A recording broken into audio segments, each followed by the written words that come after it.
Hey everyone, it's Dominator from the Infectious Racing Club. Let's go over round one of the GT2 Clubsport Grand Prix.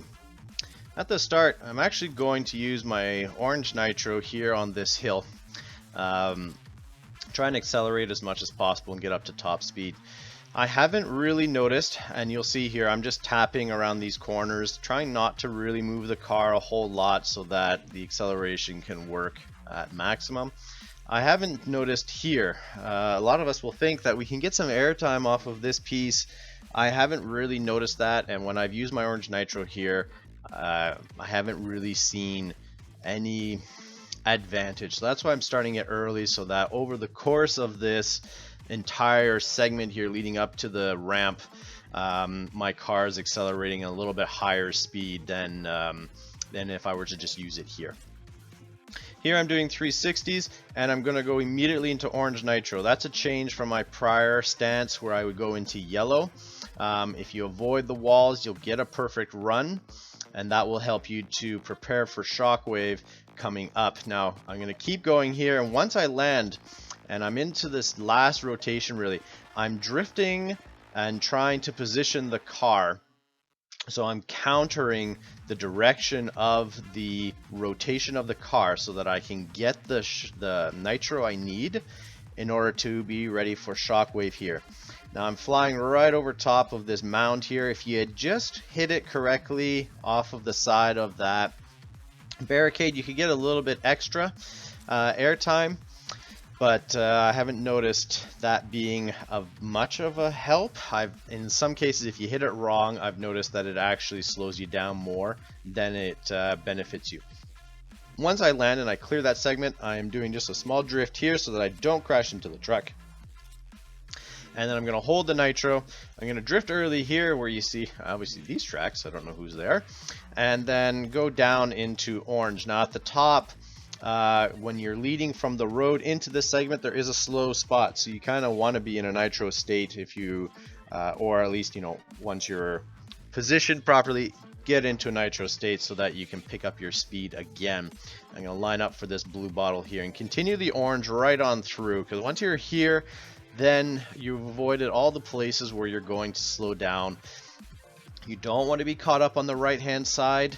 Going through that segment, being up against any of the rails will slow you down, and there's a little drop as well that will really kill your speed too, so avoid the right hand side as much as possible and don't hit the wall on the left hand side either. That will be detrimental to your speed too. Here we're going to go into orange. And here I'm dropping down. I'm going to pick up the near misses off of all these vehicles and just go into yellow. Then I'm going to go into orange here. Now this was not a fabulous rotation. I wasn't very pleased with that. I don't know why it didn't work. But the key to that ramp there is you go up and then you start pulling over to the right so that you don't hit the invisible wall, and then you swing over to the left. That way you should be able to maintain in your rotations and avoid crashing into the barricade over here. Now obviously you want to be in a nitro state passing through that sandy patch so that you don't slow down. Whether it is orange, blue would be good, shockwave is even better. Here I am drifting without the accelerator on, or sorry, I am drifting with the accelerator on, correction, with the accelerator on to get in nice and tight so I don't go ramming into the barricade on the other side. And if you got proper rotations, compared to what I got, you should be prepared for shockwave here. Now, if you want to know a little bit of a trick, if you are riding along this guardrail and you hit this ramp, you will be guaranteed to get multiple rotations in your barrel roll. If not, you want to at least stay, catch it high and swing right. That way you avoid the invisible wall. But if you want to be sure, ride along the wall and you'll be guaranteed to get at least 2 rotations. Here we're going to rotate down, and once I got to my top speed, I'm going to turn off the nitro.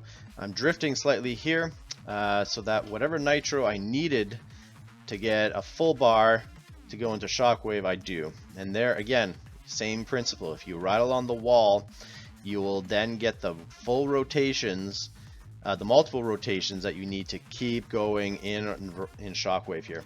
When I land, I'm going into a drift without the accelerator on.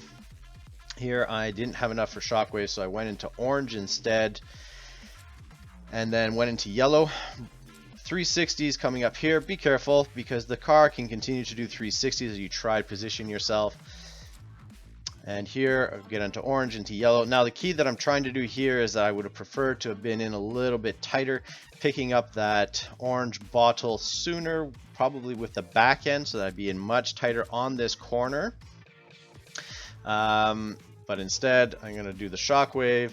And unfortunately, I didn't get the bounce off the wall I was anticipating. But be careful, as you see here, look on the right-hand side, just where the Asphalt 9 Grand Prix barricade starts. There is a little lip there. It will slow you down if you smack it, and will throw you to the right. So just be cautious of that. If you're going into shockwave a little bit sooner. Now I could have held it a little bit longer on that drift as well, to be more on the road than hitting the wall. You could bounce off of the wall and still kind of hang close to the left hand barricades here, or guardrails, but you won't hit that small little corner, and that way you'll be able to carry on without any interruption, and it'll be pretty darn smooth through.